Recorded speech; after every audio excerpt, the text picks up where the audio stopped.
Hi. Welcome to Someone Else's Movie, the podcast where an actor, writer, director, or nebulous industry figure gives a little love to a movie they didn't make. I'm Norm Wilner, senior film writer for Now Magazine, and this is the other thing I do. My guest this week is actor, writer, producer, and musician Raoul Bhaneja, who you've seen in everything from Twitch City and the Dresden Files to Empire of Dirt and Ice Soldiers, and who currently co-stars with Jessica Chastain, Michael Stuhlbarg, and Sam Waterston in Miss Sloane, opening across Canada this Friday, December 9th. Raoul picked Lawrence of Arabia, which made me very happy. David Lean's magnificent 1962 epic is one of my two absolute favorites. It's the movie that made instant stars of Peter O'Toole and Omar Sharif, won 7 Oscars including Best Picture, Director, Score, Cinematography, and Film Editing, and elevated the gigantic studio roadshow to the level of art. Contrasting the stunning, sun-bleached desert landscapes with the unknowable interior of its protagonist's heart, and lacing thrilling action sequences with a profound cynicism about their ultimate goals, Lawrence of Arabia is one of the all-time greats. I'm so glad someone finally picked it. This is someone else's movie. I saw it as a kid, and I was so transported by it. And I made a lot of realizations with this movie as I got older.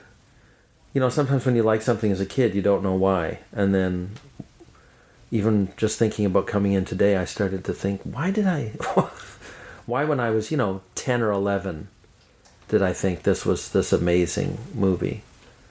And so I started thinking about what are those themes and what are the things that have stuck with me that still... So, of course, on the craft side, like amazing film. And as we were talking about just before we got started, I had seen this 70mm print of it, I think here in Toronto at the York, in some kind of return or revival or something. I'm thinking I saw that at the York in the 90s, but I may have also seen it in Ottawa at the Bytown Cinema / the Nelson. I may have seen it in Ottawa in 89. Okay. Well, that's when it was theatrically. Yeah. So released the restoration. I mean, that was my first experience of it. I saw it in the spring of 89, and it was the first, or the winter of 89, February, March, and it was the first time I had seen it all the way through. I'd seen bits of it. Yeah. Had you, what was your first exposure to it?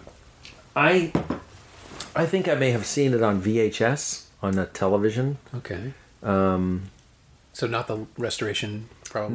No, because I remember when I saw it the second time, when I saw it in the theater, I already knew what was going to happen. Okay. So, but how exactly I encountered it the first time, I probably saw it as a kid when I lived in Germany on VHS. I think it must have been something like that, because I don't think the first time I saw it was in the movie theater. And I remember seeing the 70mm print was like, oh, now I'm going to see it again and see it like the right way. And that's when I really kind of was so taken by it again. Because once you get on a TV set and then watching it 70mm on a giant screen was a totally different experience. But it was such a powerful film that even watching it on television, which must have been, like a VHS or... It was a... and the way VHS was edited too, with the pan. Oh, panning and scanning. Panning and scanning. This is a film that... Yeah, you can't pan. How can you pan and scan Lawrence of Arabia? But of course, it would have been for television. So, I just was the opening, of this guy bombing around in the countryside of England, driving dangerously on his motorbike. That's such a, you're like, hey, I'm watching Lawrence of Arabia, which is going to be about the desert, and what the hell's about this guy? Who's this guy? And then I'm like, that looks like the guy from the poster. And I don't think at that time I knew exactly who Peter O'Toole was, but I had seen The Stuntman, right, and I'd seen A Beautiful Year. Is that what it's called? My Favorite Year. My Favorite Year, yes.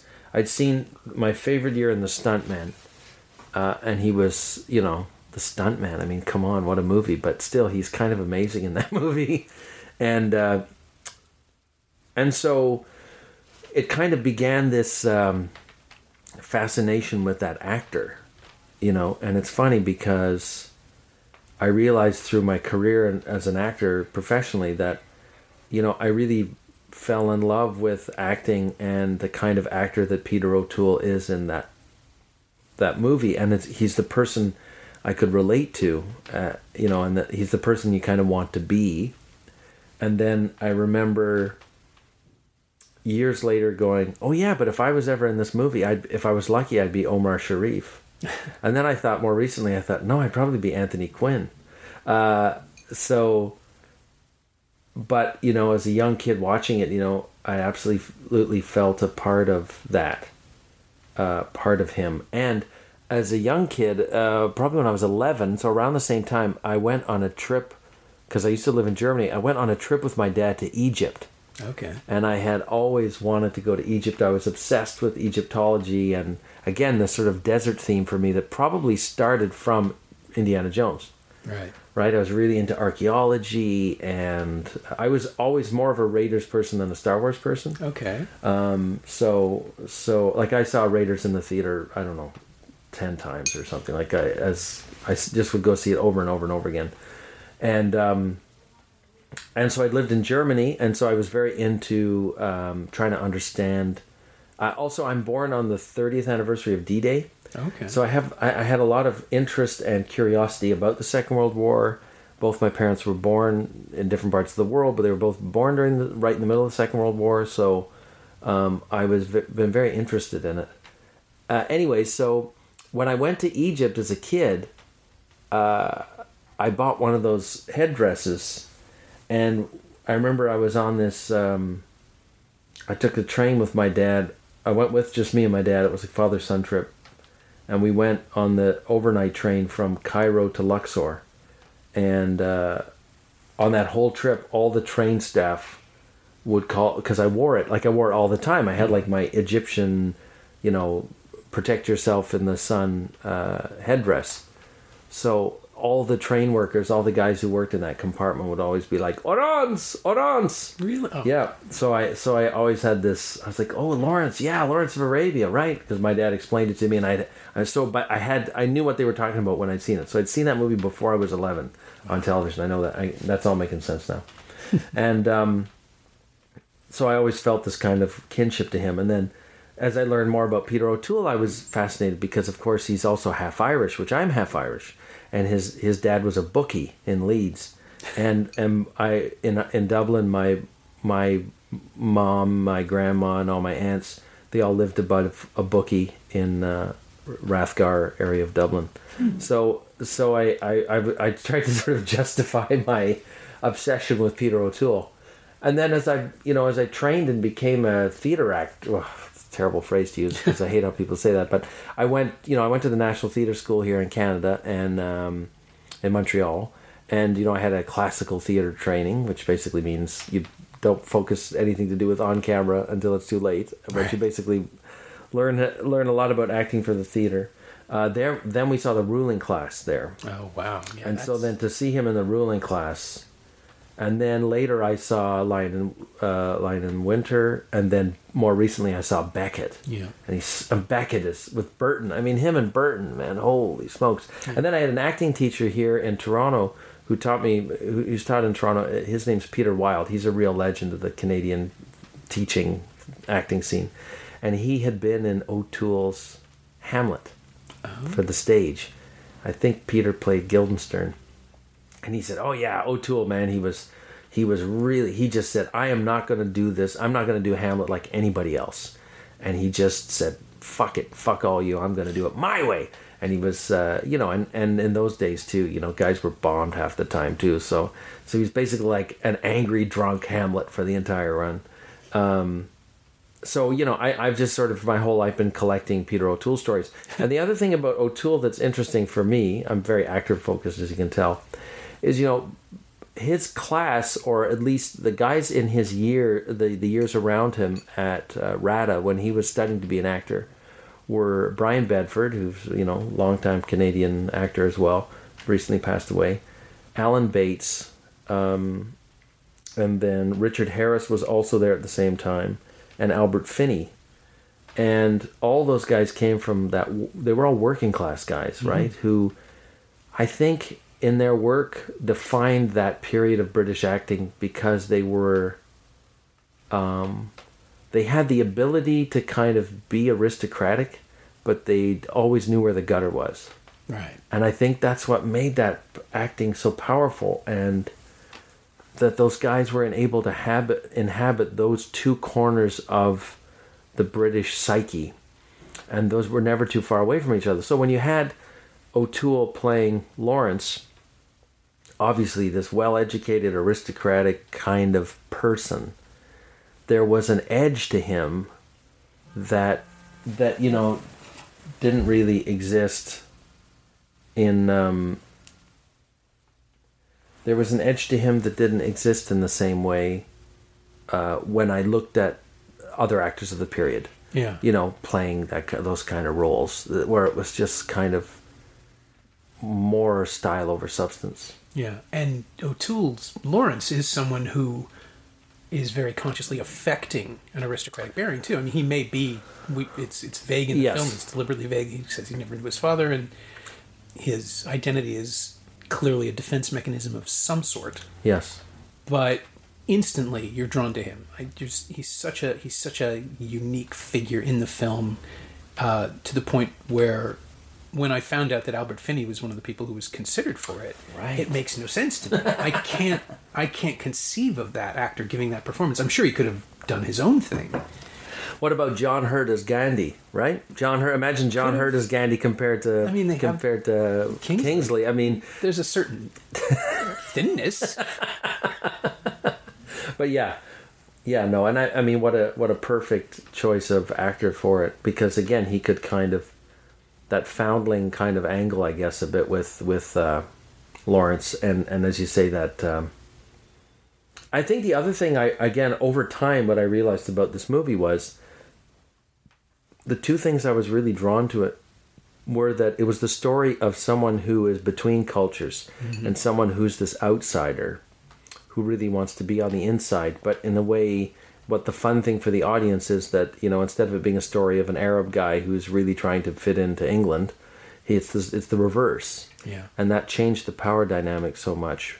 But also, I think that's what drew me to the story, in that, being someone from two cultures myself, in terms of my parents. Sure. My dad's from India, my mother's from Ireland, so I felt there was something relatable in that guy who in a sense knows too much. He if he was more ignorant of the other, it would have made his life easier, in that he basically wouldn't care. But he cares so deeply because he's become enamored and understanding of these other people. And there is an element, which is so good in the film, is that there is an element where it is like, is this a fetish? There is a questioning of his motives in that way. And so the film doesn't let him off, or let us off easy.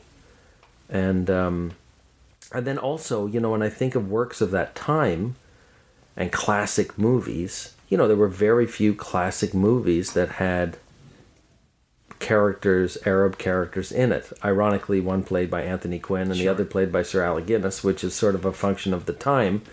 But you can tell that Omar Sharif is the real thing by comparison to those other amazing actors. And then,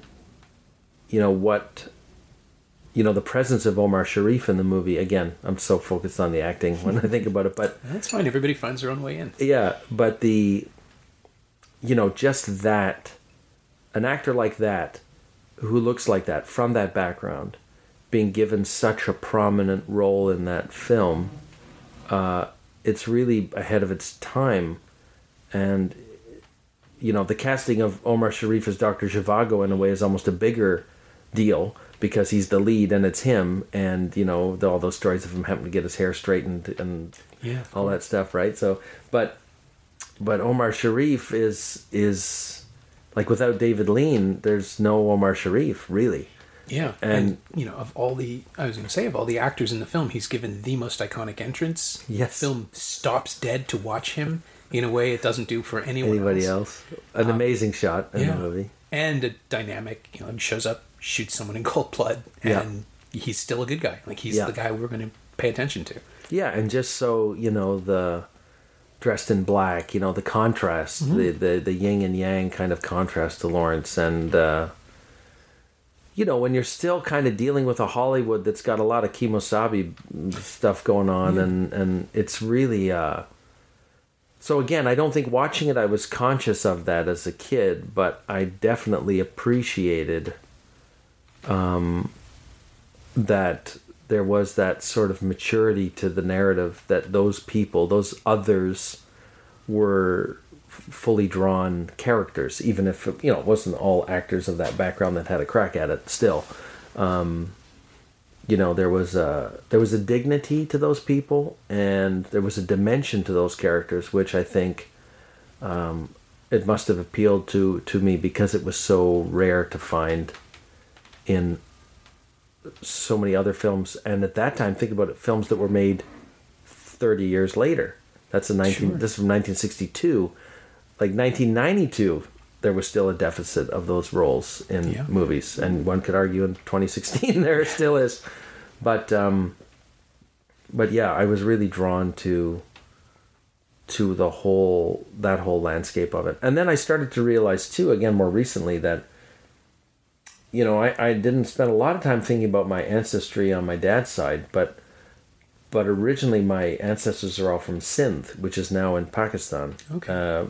But my family had all left that area during partition. So, but the kind of idea of a desert people, I only started to realize over the last few years that sort of desert, those desert people are a part, a component of my own identity, that I keep being drawn to these sort of desert stories. Oh, I mean, the Bible's got some pretty amazing desert stories in it too. So, the fighting the odds, the how hard it is to survive, only the strong will make it through, and the lack of that essential nutrient water, all that stuff. But I think that was also another thing that I didn't kind of get at the time, but I feel like is more the truth now when I look back. Yeah. Well, the central metaphor of the film, and something that occurred to me even when I saw it the first time, is how it has metaphors. It's thoughtful. It's got life. It's got inner struggles. It's the one movie of the era of the big 70mm epic, 4-hour roadshow movies, where the interior landscapes are as important as the exteriors. You've got this incredible, blasted, horrible, merciless desert bringing out the best in people and forcing them to confront the worst selves as well. Just the experience of seeing that at a time when other big movies were, Ben-Hur, which is a pretty simplistic story in the end, and maybe Raintree County is one that is an exception because it is mostly actor-based as well, or something like Giant, where you have this pageantry that serves the idea of pageantry, and in this film, you really have nothing. You just have people, and their personal ideological struggles with one another are more important than the war that they're fighting, which I just found absolutely fascinating. Yeah, and you're right. The for all the visual beauty of it and the stunning power of the geography and the battle scenes and the group scenes, you would still define it as a character study. Yeah, as much, if not more, than you would a visual epic or. And I think that's why it's such a great film. And it's a big investment of time to watch it. I wanted to try to watch it again before I came to see it. I was like, damn, I don't have the 4 hours. But I did buy I remember I found the DVD box of it, which I bought when the DVD came out. Which now would look sort of better on my TV. But still, you kind of, once you've seen that 70mm print on the big screen, it's really hard to go back to watching like a small version of it. Yeah, I have owned every version released on video, including the VHS and Laserdiscs. They were all widescreen, which was very important. Okay, cool. But yeah, again, a 20-inch television 4x3 widescreen is not going to... The Blu-ray is actually pretty good, I have to say. It's the new digital restoration that's been making the rounds. Oh, cool. Theatrically, I think it's a 4K. Okay. But the standard release Blu-ray that's in that box is gorgeous. Oh, cool. And although the DVD was pretty good for sound fidelity, it's just, you pump the Blu-ray audio through through surround, and it's just stunning. And that was the other thing too. Seeing it in 1989, I had really only encountered it as this thing that was legendary, but I could never understand why, because the television prints, I think there was one transfer that was pinking, and it was just unwatchable on TV, as you said. And so I went to see it the first weekend it played at the York, because we had no idea how long this engagement was going to be there, and sat down and just, I don't think I even moved during the intermission. It's just instantly this artwork, this incredible immersive experience that, you can't really replicate at home. You can try, and you can come getting closer to it now probably than ever before, but yeah, and I guess the there's a level of detail I think that I'd love to see it again on the big screen and in surround sound and all that, because there's a level of detail I'm sure I haven't really been able to appreciate. And now that I know more about films and film acting and film writing and all that, it would be fun to see it and sort of watch it for those details a little bit more, as I know how it ends. Yeah. Well, everybody knows how it ends, considering you get to see the ending in the beginning. How it opens, yeah. But the experience of watching it now is also really different, because you are, or I was, the last time I saw it 3 years ago maybe, I was just sort of quietly confronted with the idea that this is all pre-CGI. And it's something we take for granted now when you see anything that, oh, well, that's not 10,000 extras, that's not this isn't, like, I just saw Allied, Zemeckis' new film, and he's done these elaborate CG plate shots, I suppose you'd describe them as. His new thing is to shoot inside a house or inside a car and have elaborate, like the blitz happens outside someone's window at one point, and an airplane dives directly at the house, and it's all experienced from the perspective of the people indoors, so it's clearly people staring at green screen, but this elaborate tableau is going on. Right. And in Lawrence, I mean, that first giant shot of two camels and two people in the desert, the camera is, I don't know, a mile away. They really are a mile away. You can't fake that. And the weird, almost documentary nature of those shots, these things, there are 10,000 people at this camp. There are this many planes flying over them. You are watching actors, it's of course why Peter O'Toole's so perfect in The Stuntman, because you've seen him in this spectacular created reality. But the sheer effort, and there's no fixing it in post, there's no cutting around it, it's all there. And every documentary about it discusses the hardships and the impossibilities and the sheer effort that went into it. And even the trailers, at the time, were made 2 years in the making, filmed in 5 places, and it's all real. I mean, it's all practical. Yep.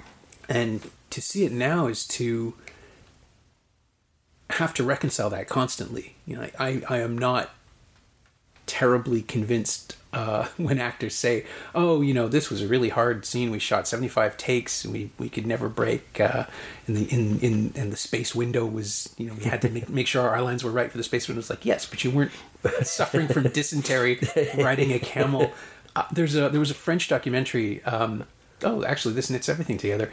When I went to Cannes, the only year I was at Cannes, in 2008 as a journalist, I was turned away from Indiana Jones and the Kingdom of the Crystal Skull, which was showing out of competition. Turned out not the worst thing that happened to me. No, no, definitely not. And I went to see a 1-hour television drama that was screening in the Cannes Classics line, which was the French documentary series Once Upon a Time, Lawrence of Arabia.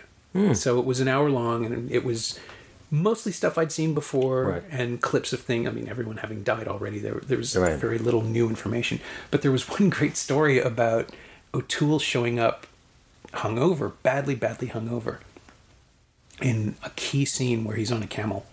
And it was really simple: ride up to camera, ride back, ride up to camera, ride back. And Lean made him take it, I think it was 13 or 14 times, until he vomited, until he was actually incapable of performing the scene. And he said that was the one time that Peter O'Toole showed up hungover. It never happened again. Because these people were they were going off and emptying whatever equivalent of craft services. I mean, the bar that they had with them was being constantly replenished. They were trucking things in and out, and then making sure you couldn't see the camera tracks, or you couldn't see the vehicle tracks for the camera the next day. Right. And just this legend. What happens when a bunch of young British talent is sitting bored out of their minds in the desert in Spain? They drink once. Yeah, those stories of David Lean being a real hard ass. And when you hear Omar Sharif talk about Dr. Zhivago too, you hear like, oh yeah, you know, he fits that sort of description.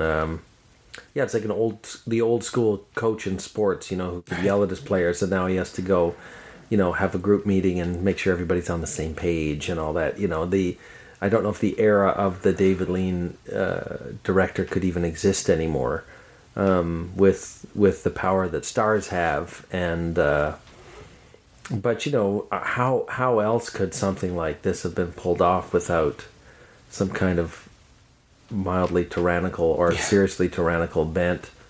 I found that the cost of having 10,000 extras has just made it not possible, but I do kind of I think you can't discount the power of that, and it does allow you this ability to.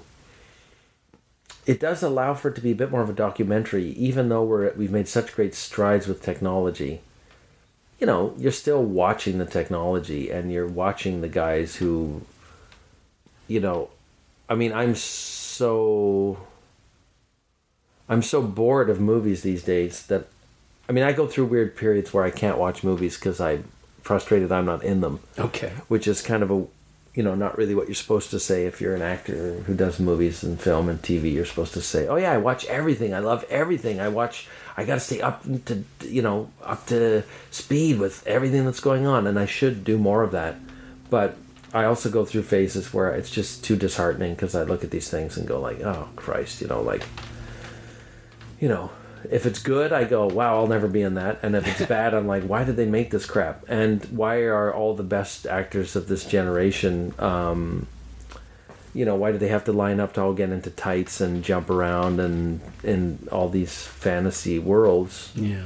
And I kind of go like, you know, O'Toole's not putting on spandex to go, you know, in the prime of his career, he's not wearing a spandex jumpsuit or the equivalent, or spending 4 months attached to cables getting tossed into green screens in Santa Monica. Like, that's just not what they did. They as hard as I'm sure that was to do, those shoots, they kind of earned that. They earned those roles in a way that I think now the technological side has become so important. The technological aspect of it is so valued that to me it's sort of taken some of the edge out of the kind of work and what we see. So to get to go dive back into movies like that where it's full of real people doing real things, and those are the things I'm much more drawn to, as much as that sounds like total old fuddy-duddy. And it's not that those films don't exist now, but when it comes to movies and you go to your local multiplex, boy, like 2 huge animated films, superhero movies of the Marvel or DC vein, a stupid comedy, a horror movie, and then if you're lucky, there's like a drama in there that you might be interested in, and even if it's good, it's probably there for 2 weeks and then it's gone. Yeah. So, you know, it doesn't have Meryl Streep in it or something, you know, like the weird hook that people will go out to exactly see. And then the rest of it's on TV, and that's great, except like we were talking about before, I'm not convinced that everyone who makes TV who used to make movies, which is a huge number of people, I'm not entirely convinced that all those people are dying to tell their stories over 12 hours, 22 hours, 9 hours even. That's a function of how it has to be delivered. And there's amazing things you can do with long form. But I just, you know, a great 2-hour movie with a beginning, a middle, and the end, and something that you can absorb and you don't have to binge watch 5 times that or 100 times that to get it, is I wonder if it's kind of become it's slowly becoming kind of a dying art. And when you see a movie like Lawrence of Arabia, you kind of go, I mean, that has to be the template movie for people to watch. Yeah. If they want to explore that form. They'll be great television to watch. Yeah, sit down and watch these 45 hours, and then you'll learn how to make the best TV in the world is. But I think for a movie, it's hard not to watch the Lawrence of Arabia and go, how do you make something better than that? I don't know. Yeah, it's my gold standard. That and Jaws are my two absolute favorites. Yeah. And they're on rotation in my head pretty much all the time. Jaws Jaws is the one that gets your pulse racing. Jaws is the one that's involving on a physical level. Mm-hmm. You're actually taught watching visceral. Yeah. But Lawrence is what cinema can be. Lawrence is a popular entertainment that is an art film. That is also this. That is also this. It's a war movie. It's a comedy. It's a character study.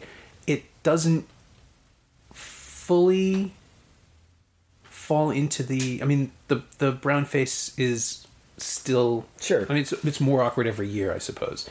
But the treatment of the Turks as barbarians is also problematic now. Yeah. But as an example of 1962, it feels like it was made today. It's an incredibly progressive. Just the fact that one of the battles that Lawrence is fighting is against his own sexuality, right. And bloodlust thrown in there, and you have character who would be. He's a potential character on 17 different levels, and he is instead a fully realized human being, both because of the script and because of O'Toole's performance. Mm-hmm. It is making so much of an effort to be intelligent and not pander. I'm in awe of it every time I see it, because it shouldn't be as good as it is. Everything about it should have steered towards the path of least resistance. Right. But Lean specifically made the movie he wanted to make, which is so smart and so heartfelt. And I think it's a singular accomplishment even in his own career. He made remarkable films. And Dr. Zhivago, I love that movie too. But it's much more of a romance than it is this kind of complex epic. I don't think it has quite the same.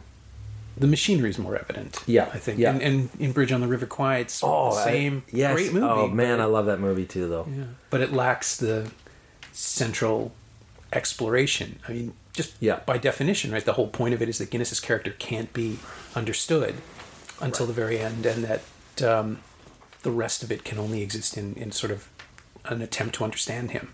But with Lawrence, with O'Toole, he's right there on the surface. He is so he's trying to understand himself. Yes. So we're drawn in instead of pushed away. And O'Toole, like I say, and I think those as different as that crazy as it would have been to have Albert Finney in that part in hindsight.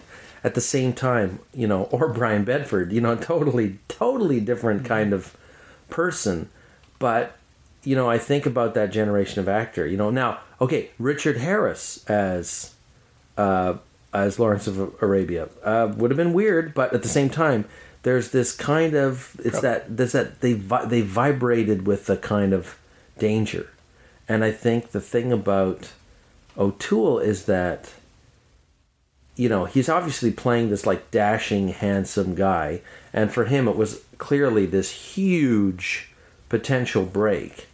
But between what Lean was able to get out of him and where he was willing to go as an actor, again, if you think of the era he's coming out of, less of the one he's moving into, but if you think of the era he's coming out of, boy, that's only a few years after the play A Look Back in Anger, Osborne's play, where it was about showing the dirty underside of humanity, where actors weren't supposed to be just, where your goal wasn't to be like a Shakespearean who was a matinee idol. That was I once had a good long chat with the late John Neville, and John Neville's thing was really that he was basically a great Shakespearean actor who was on the cusp of potentially being a matinee idol if he was ready to give up the theater, and he sort of always chose in his career to stick to the theater, and he made a commitment to.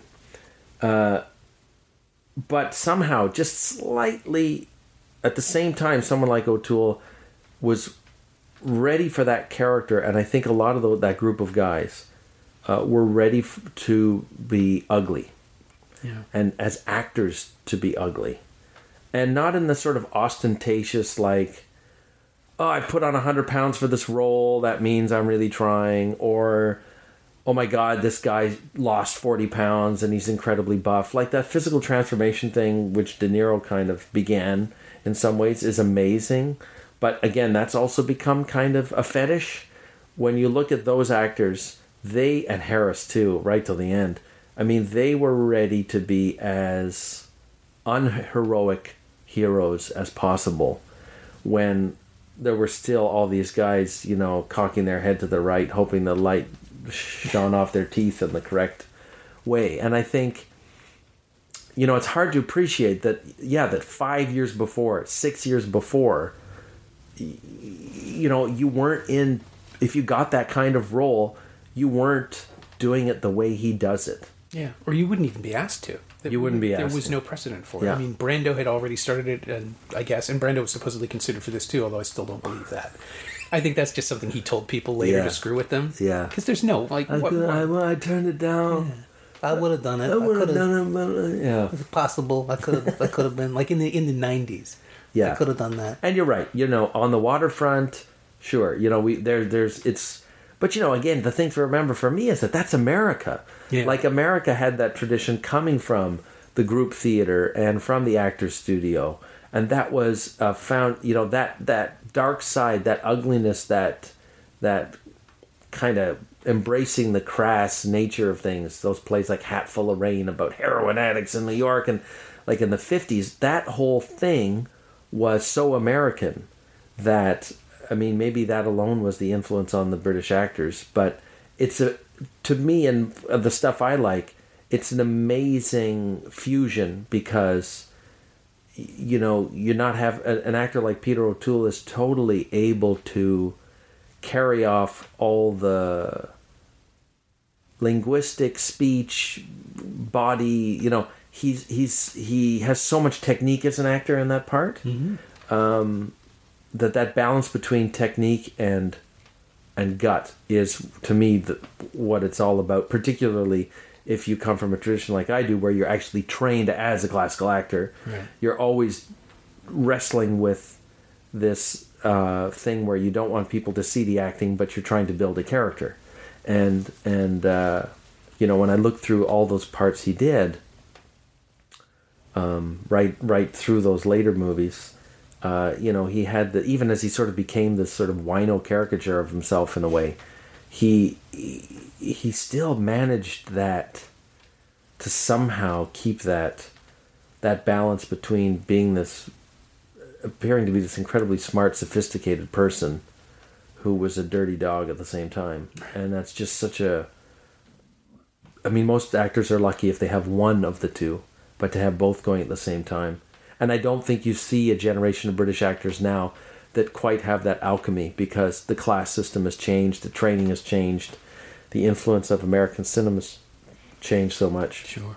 But, you know, and I'm not someone who thinks, oh yeah, awesome, you know, Oliver Reed punching out Richard Harris at 4:00 in the morning before they went to go on camera, like, awesome. I mean, I don't really care about that part of it, you know. And Richard Harris, I remember one of his final interviews was going on about, you know, young actors today and their face creams, you know, young actors putting on their face creams, and just how that disgusted him. And I'm not, I get all that side of it too, but I do yearn, and maybe it's because with my look and who I am, like, I'm not the GQ guy, so I sort of go like, oh, when those kinds of actors and that kind of acting is valued, it makes me happy, because I feel like that's more the kind of stuff I could do. When it's really about where it feels like Calvin Klein underwear models speaking, I kind of think like, you know, first of all, that's not my gig. But secondly, I also think it's not using, in a sense, it's empowering the genre, it's empowering the director, it's empowering the technical staff, it's empowering the design to basically have pretty cutouts speak. Mm-hmm. But, you know, you're not really getting to watch fantastic acting. And actors aren't being able to do what they do best. But it's funny, I was thinking about this with David Lean. I was going, wow, Bridge on the River Kwai, Lawrence, and Zhivago. I forgot he directed all three of those movies. And I was like, wow, of that era, those are absolutely like my total some of my total favorite movies. And I was also interested when I started doing a bit more research that same cinematographer for a lot of them, this Freddie Young guy, Maurice Jarre did a bunch of the music. His costume designer was the same for a bunch. And I thought, wow, there was a kind of little magical team that was around each other for a number of years. And the costume designer, I realized she passed away, but Branagh started using her for Henry V and Much Ado. And I thought, oh yeah, and as another, as a Shakespeare nerd person, Branagh was a big, at the same time, late 80s, Branagh was a huge, it was unbelievable that there were like a modern film made of Henry V. Like, what? Yeah, he was basically Olivier at the time. Yeah, he was just doing that. He was doing Olivier, and somehow he was doing it in 1989, and he was in his 20s. I mean, it's amazing what he did, and that huge impact he had for a certain generation of us who wanted to become actors and who loved Shakespeare. That was like, he brought those two worlds together. But I thought, how cool that he hired her in her last few jobs before she passed away or retired, that he would have hired her to do costumes for his films, because I thought I could see some lineage there, that he would have understood that connection a little bit. Oh, I'm sure. I mean, I totally sound like a British fetishist, and I was born in Manchester, England, so I have to declare some conflict of interest in that. And it's not that, listen, those are great American films that followed of the 70s, that we all love the acting of, that made legends of De Niro and Pacino and all those guys, your Dog Day Afternoons and all those other, Taxi Driver, all those amazing movies. Like, those just feel like all that acting is gone. Like, it's gone. Or it's on television. But I would argue if it's spread out over 15 hours, it's not the same. I watched the last 2 episodes of Breaking Bad. Okay. I'd never seen any of it. Oh, really? Nope. And I was in a hotel room shooting or on tour or something, and Breaking Bad was on. And, because on Twitter or whatever, people were like, oh my God, it's fun. Yeah. And it was amazing because, having the experience culturally of watching the last 2 hours of a famous show that everyone loved and that had so much backstory, I was like, this is totally different. Because for me, I'd be watching a scene, a guy would come in and go, I have to go. And then the other person would silently look at them and go, you're right. And they'd leave.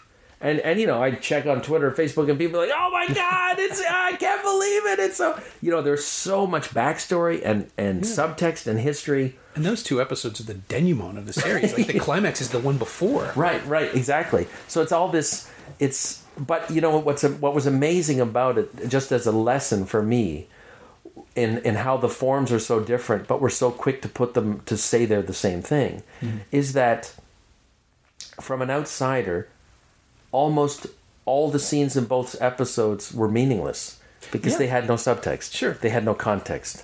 And that's not their fault. That's a function of watching hours and hours and hours and hours of all these people's stories and having all that backstory. To me, it almost makes so much more television really more like what, the serialized nature of it, which I love, but it really makes it all more like a soap opera.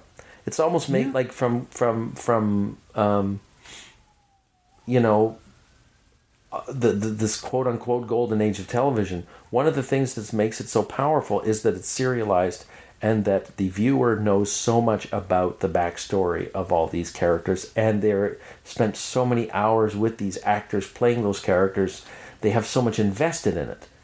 There's an amazing, which to me is making the challenge of a great 2-hour movie with characters who you meet once and then you don't see again, and there's no sequel and there's no prequel and they're not based on a comic book.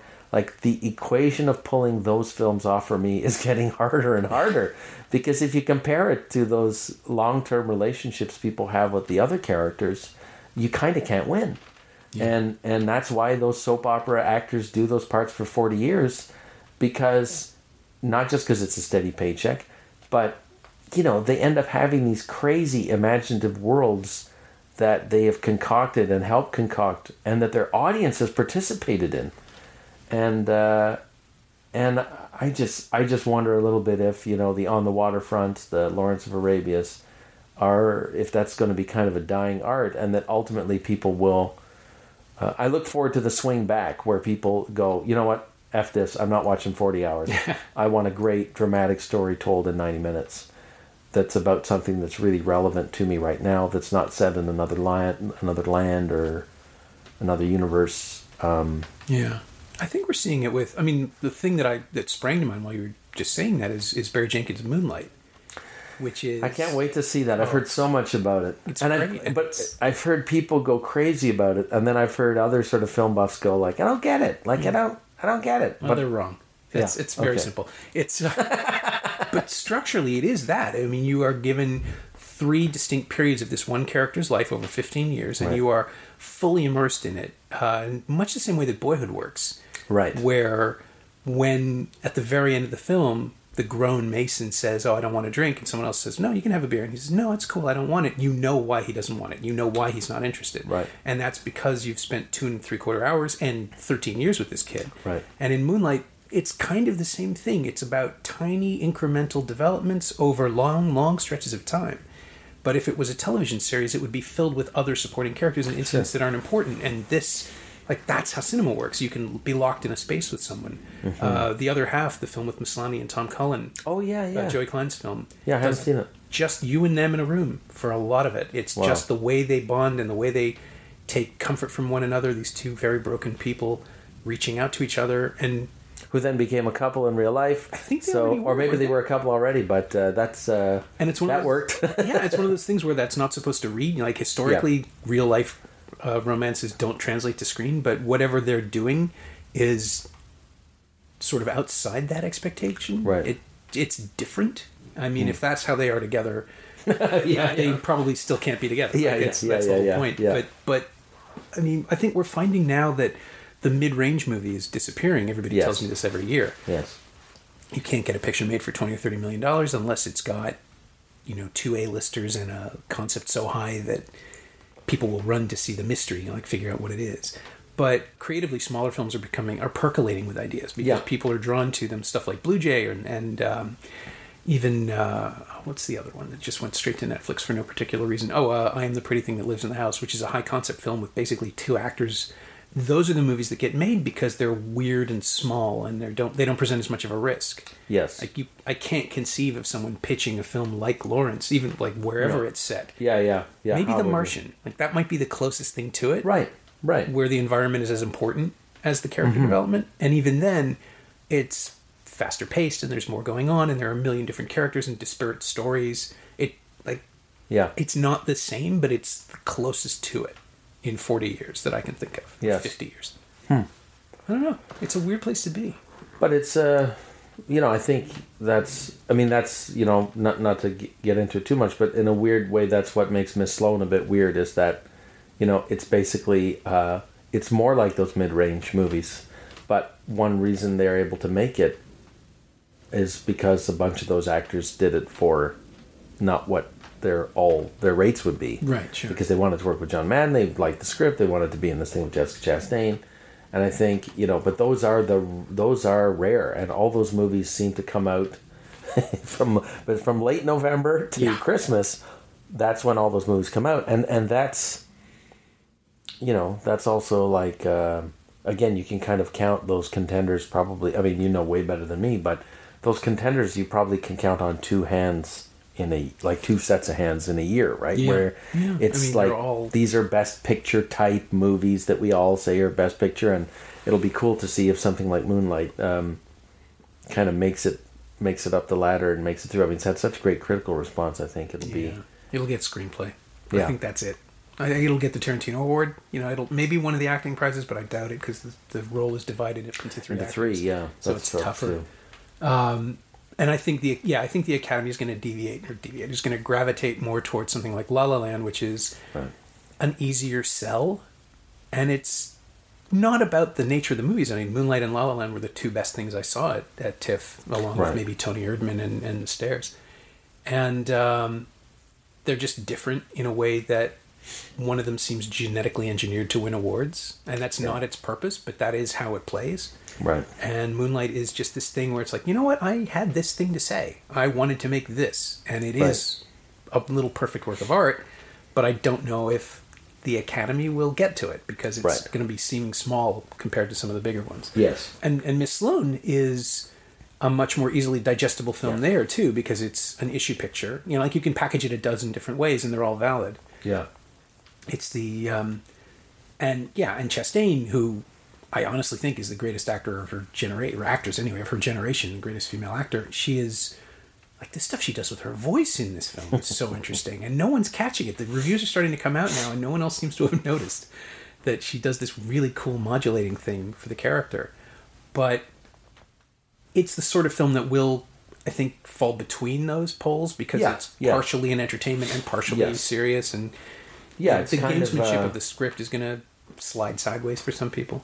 Yeah, and I think that's absolutely right, but that's what makes it stand out to me, because it's sort of like a studio film drama, of course made by Eurocorp, so it's not really a studio film, because none of the American studios wanted to really make a film that was about the gun lobby. Everyone was like, ugh. But that's not what it's really about. No, but it's interesting, because when the film was made, the feeling was, even though they weren't sure when it was going to come out, the feeling was, oh my God, this is going to be all about the gun lobby. And it's been entirely eclipsed by the U.S. election, which they tried to get the film ready for. Some saying, oh, clearly they made it, knowing there'd be a Hillary victory, and that's why they wanted to get it out. I don't think it was that. I think that they thought we should get this film out while this is on people's minds, because if we put it out in February, not only will we miss all the Oscar stuff, but also people may be so fatigued with politics that it won't catch any momentum from it. It'll just be like, oh God, he's inaugurated, she's inaugurated, it's done, can we move on? I don't want to watch anything about Washington. Instead, we're at the premiere, and it's just like everyone's just in shock, because a huge portion of California can't believe it's happened and wants to become its own republic. Hollywood is shocked, but it's interesting, because the context of that film changed for me, because it also becomes about what is, and I feel like some of the more recent reviews coming out are reflecting that a little bit more, is that it's also about, like, what is it to be a woman in Washington? Yeah. What's it to be a woman who has to fight power structures that are by far male, and what does it do to a person who happens to be a woman who has to sort of fight that fight? I know people who went to work on Bay Street who changed as people, because once they had to go work on Bay Street in that tough environment, they had to change their personalities to survive and to succeed.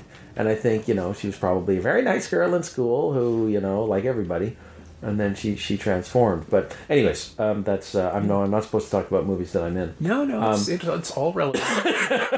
That's the whole point. The opening December. The film is a gateway. Yeah, but I the thing I'll say about Jessica Chastain is, of course, I admired her work and I knew who she was from some of the things I'd seen her in. But I was amazed working with her on set, in that she showed great leadership as the number one on the call sheet, which not every person does. And a lot of actors and a lot of actresses already have their hands totally full being the star of a movie, and they don't have time to know all the crew's name and welcome all the actors every day and say hi to people. And she has an incredible ease. She was so prepared, and the main thing was, where's the proof, is take after take after take after take. She could do it. And then when you're around all the other actors, that was the great lesson for me, was then you watch, oh, how does Mark Strong do it? Oh, how does Sam Waterston, who I get to work the most with? Right. How does Michael Stuhlbarg do it? How does John Lithgow do it? And they're people who have a lot of ease and who are able to do it over and over and over again, and have this kind of core energy. Like, Sam was running laps around me. Sam, we had to do this scene where we run down a hall together. Sam's 75, and we must have done 15, 20 takes of it, where he's running down the hall yelling at me, and Madden's just like, okay, again, we got to do it again, very good, let's do it again, make this adjustment. And Sam didn't break a sweat, and I'm like, he's got all the lines, and then at the end, like this, and I thought, wow, there's this sort of core energy that these level of people have, that they just sort of exude. And I think, for all of Peter O'Toole's drinking on set and all that, and partying, and probably losing his mind half the time through this, there's or you hear about Javier Bardem talk about when he shot Beautiful and how he basically crossed this line where he kind of went crazy, and instead of celebrating it and saying, yeah, I'm so cool, he's like, I'm never doing that again. I lost my mind. That was scary. Yeah. I shouldn't have done that. Those are the stories I want to hear from actors, because it tells me they're not going to die doing this. Yeah. That they will pull back. Yeah, but, to do what Javier Bardem did, to do what O'Toole did, to do what the great actors do, it requires this sort of core energy that you have where, there's way harder jobs in the world. But when you see the people who have to carry something like these films and the way they have to carry them, you think about Lawrence of Arabia, those couple years of having to every day, every frame, almost, having to carry this whole enterprise. As an unknown. As a guy who'd made, I think, 2 small stabs at acting on screen before, just small supporting parts.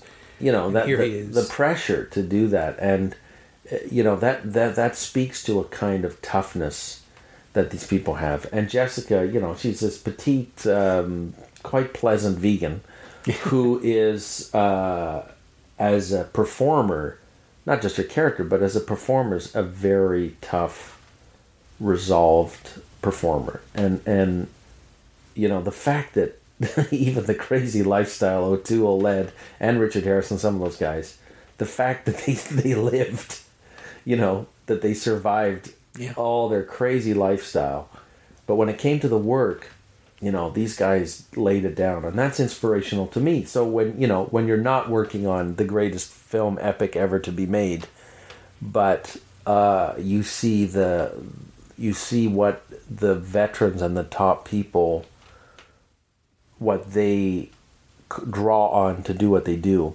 It's a good reminder, if you're getting a little cynical, an hour 17 of your science fiction show that you're the guest star on, and you've got to come out and get zapped and thrown off the side of a building or something, and you're just going like, this is bullshit, why am I even here, thank God I'm getting paid.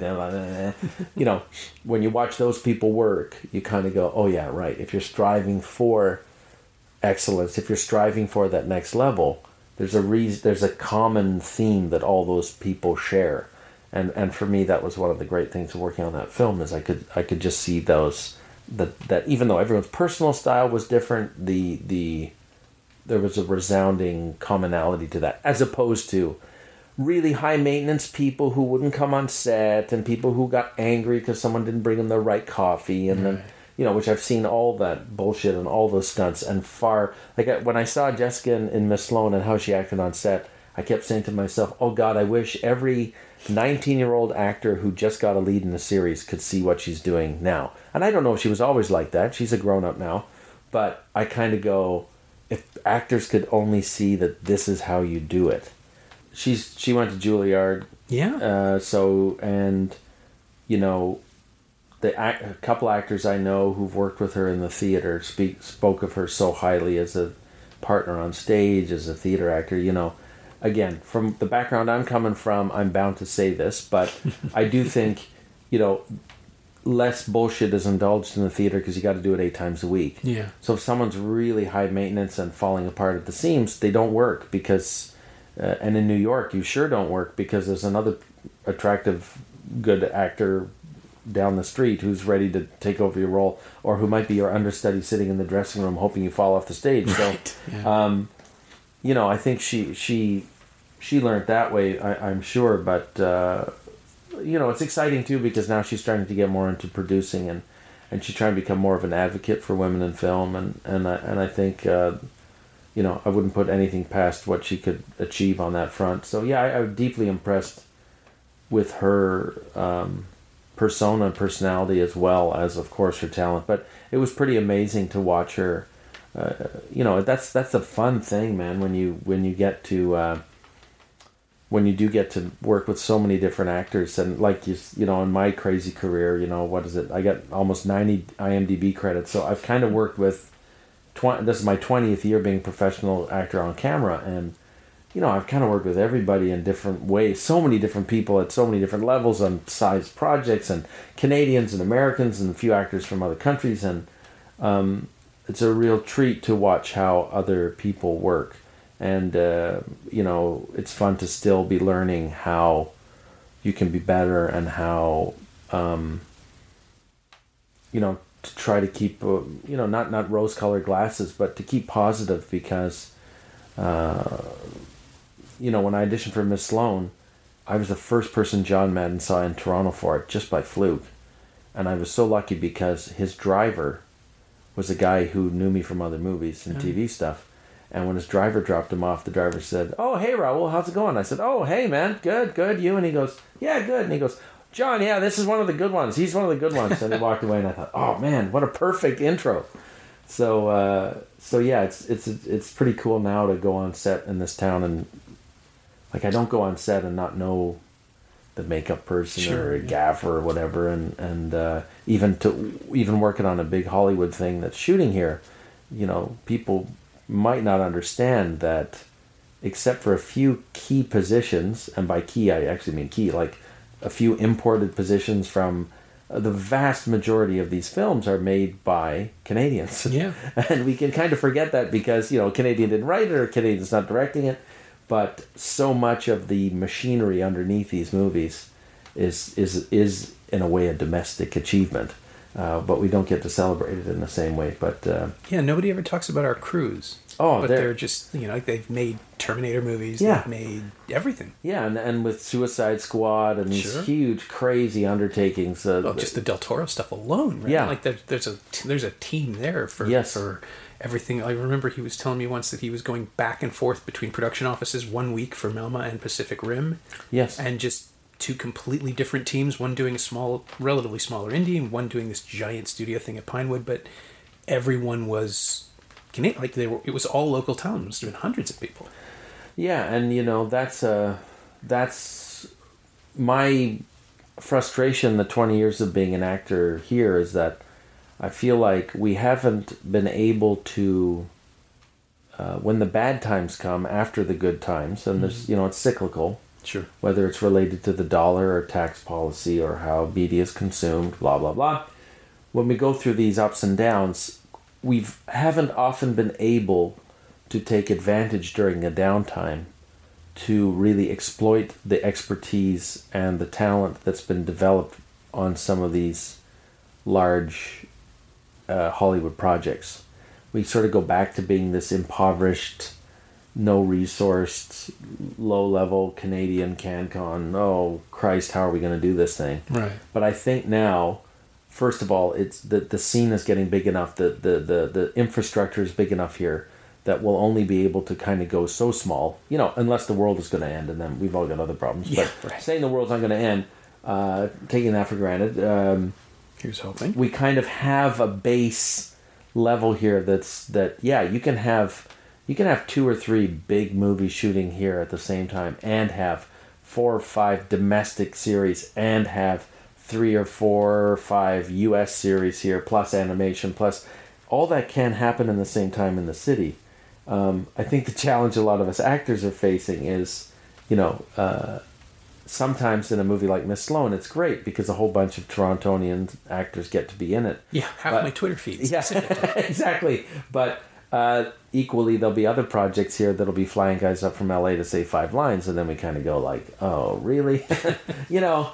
Like one of the ones I love in Miss Sloane, in a very small part, is Rick Roberts. Rick Roberts is one of the best actors in Canada. And I said this to John Madden at the premiere party in LA last week. I said, you realize, in that small role as that senator, you have really one of the best actors in Canada. And he said, oh yeah, I know. And that's, that's why he loved making the movie in Toronto, because he had this, very deep pool of fresh faces, and not fresh to us, but fresh to him. Mm-hmm. So, it's an exciting time here, but I'm just a bit fatigued by so much of the genre stuff that I'd love to see more stuff like Miss Sloane or a Lawrence of Arabia type take. Well, I was going to say, like, we tried to do that, and we ended up importing Beresford and making Black Robe, which satisfies no one.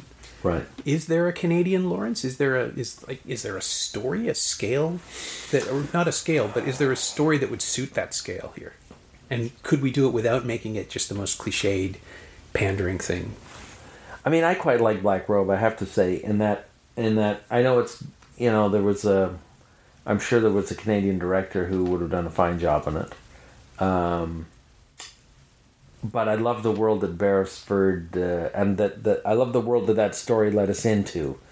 I think, time will tell sort of how it settles down. And also, I'm a huge, August Schellenberg's such an inspiration to me, because when I saw him interviewed on television, and he was this, half white, half native guy who basically went to the National Theatre School in the early 1960s as a teenager in Ottawa.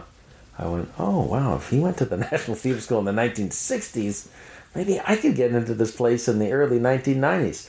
So I have a kind of, and I've got kind of a special place for Black Robe myself, I have to say. Okay. Obviously, there's a bunch of issues around it. I don't know. I think I struggle myself with the.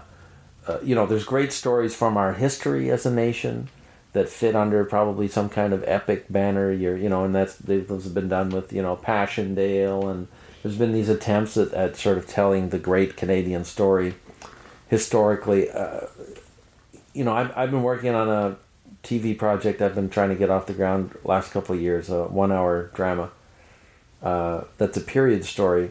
But my challenge with Canadian period stories is they so often exclude people of color. Yeah. And that makes me want to put less effort into thinking about, what's another great Canadian historical narrative that won't involve anyone of color? Right, yeah. Because we don't see history through that. So I've been working with Semi Chellis on a show called Club Aladdin that I've kind of created with her help, which is set on Yonge Street in the late 50s. Okay. And it's about a Scottish-Lebanese immigrant family, a kind of a large, weird immigrant mixed family that has a diner on Yonge Street that's failing, and they decide to turn it into a nightclub. And that's right at the heyday of when, rock and roll and R&B is starting to take off on Yonge Street, and it sort of ends up being the launching point into Steppenwolf, the band, Levon Helm, Robbie Robertson, and all these other guys.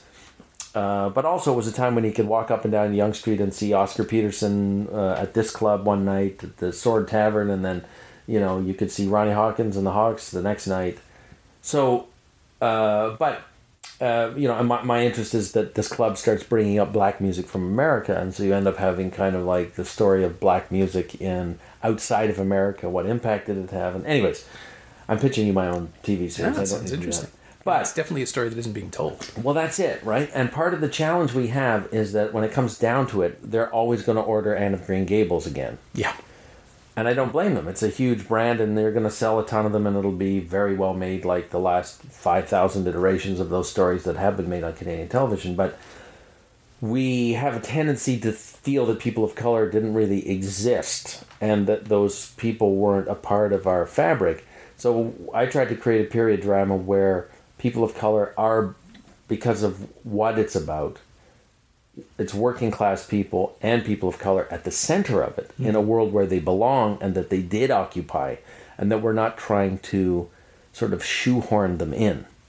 So, and I suppose it could be a feature, but my interest has totally been in after whining about the 12-hour story arc, this is something I see that is a 12-hour story arc, or 24, or whatever you want it to be. Well, you could get a different act every week. There's all sorts of ways yeah. Oh, there's tons of It's a serialized story that's got a big, tells the story of a whole bunch of people of the Toronto of that era. Anyways, to me, I feel like the greatest Canadian stories on film, probably for me, are going to be told about where we are at now.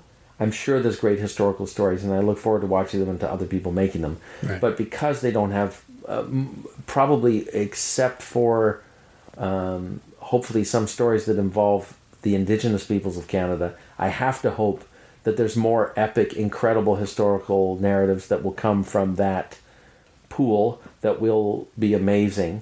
But outside of that, I just don't know if those stories will ever get the funding, the heat, the interest, because this, just shopping around my little idea, I can feel that it ticks off a lot of boxes that people say they want, but when it comes to actually selling it, there's a real fear about, the great African-Canadian story on film told for $15 million. Like, I just don't know. I hope it gets made, and we're hopefully moving towards it. But I think also we're in a time, too, where the epic story that we're going to see is going to probably be a literary adaptation, like Sarah Polley's new Alias Grace adaptation with Netflix, $50 million, again for Netflix, but long form, long form, and it's an incredible task she undertook to adapt.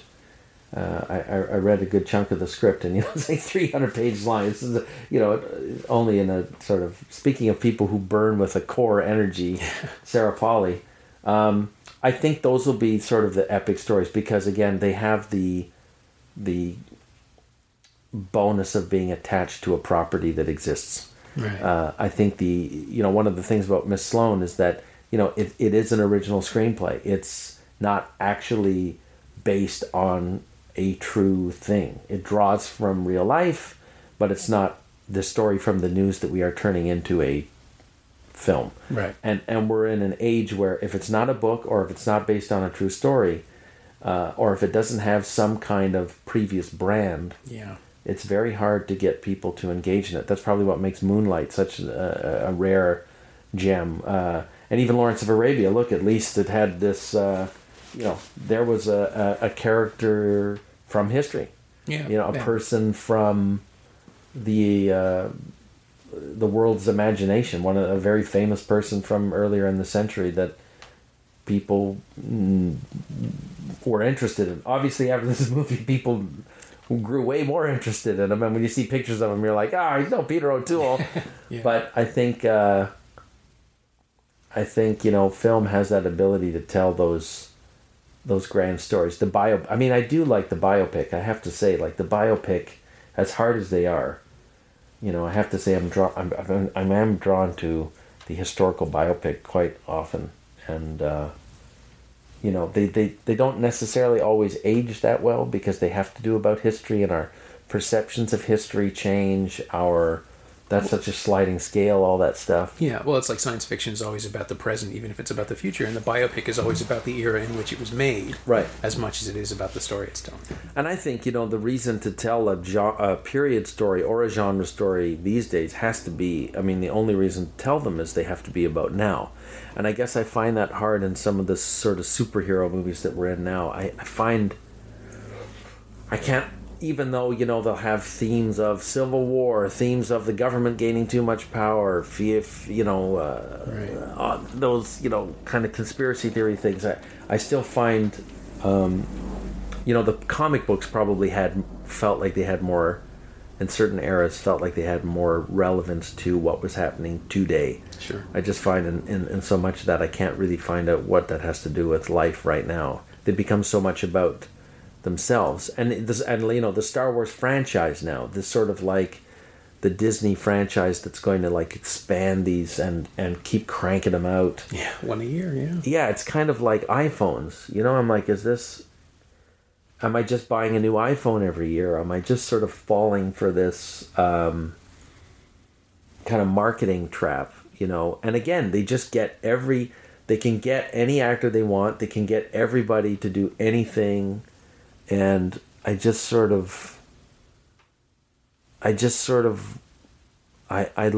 perhaps a bit snobby, but I just long for there being a bit more of a division between like the serious actor and the pulp actor, or the candy floss actor. Yeah. And I just think listen, I understand the way it is now, everyone has to do everything, but I really wonder, do all these huge actors have to do everything? And funnily enough, Jessica Chastain's about to make her first superhero movie.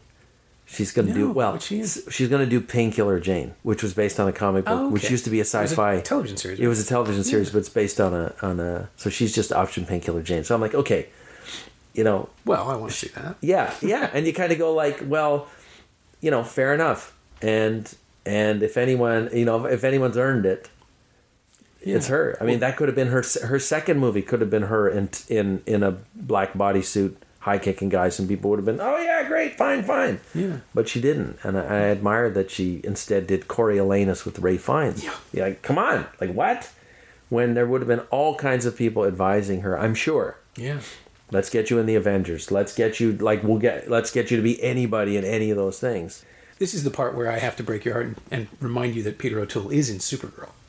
That's true. He is in Supergirl. But That's true. He doesn't do anything. He plays with the little spinning ball and makes some speeches, and that was okay. That would like Brando did it in Superman. Yeah, well, that's it. But I kind of think but those guys weren't. I mean, maybe it's because those films didn't exist, or they were such B movies that they never would have been in those movies at the time. Sure. Yeah. So that's totally possible. But in their prime, those weren't the movies they were doing. The industry wasn't there.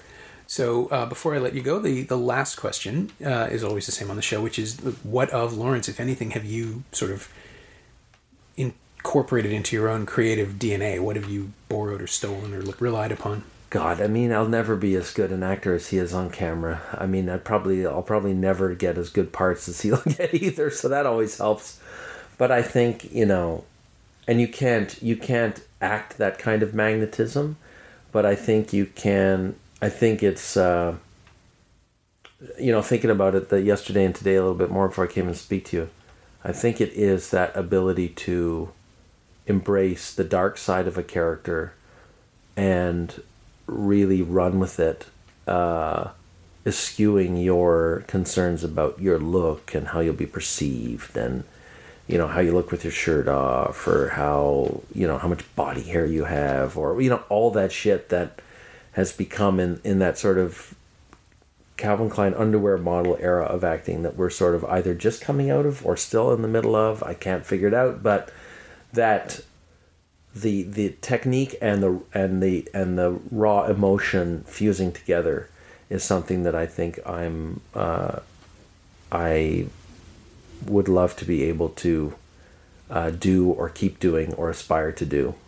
And this film and that performance is such a beautiful job as an actor of inhabiting the complexities of being in period and being in another, being on location and shooting in the desert and all that stuff, and under very trying circumstances for the actor to still to be able to access the emotional depth and that fire that he needed, to do it. So that's what I hope I could draw from it.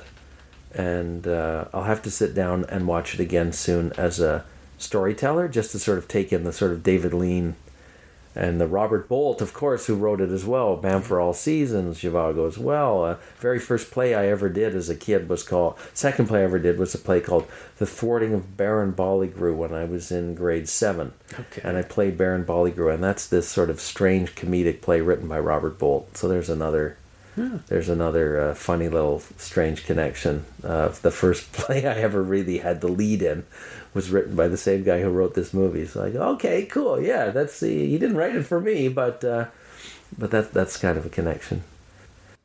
My thanks to Raoul Bhaneja, who you can see in Miss Sloane this Friday, December 9th, along with friend of the show, Ennis Esmer. Thanks also to James and Lauren at the Anderson Group. They know what they did. You can find Raoul on Twitter at Raoul Bhaneja, all one word, and you can find Lawrence of Arabia from Sony Pictures Home Entertainment in a remastered Blu-ray edition that's as good as home video gets. It's also on DVD and available for sale and rental on iTunes and Google Play, but come on.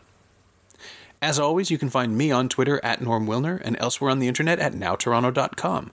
You can also find this podcast on Twitter at Semcast, S-E-M-Cast, and on the web at someoneelsesmovie.com. If you want to leave a review on iTunes, that would be very kind of you. This week's call sign is Nothing is Written. Thanks for listening.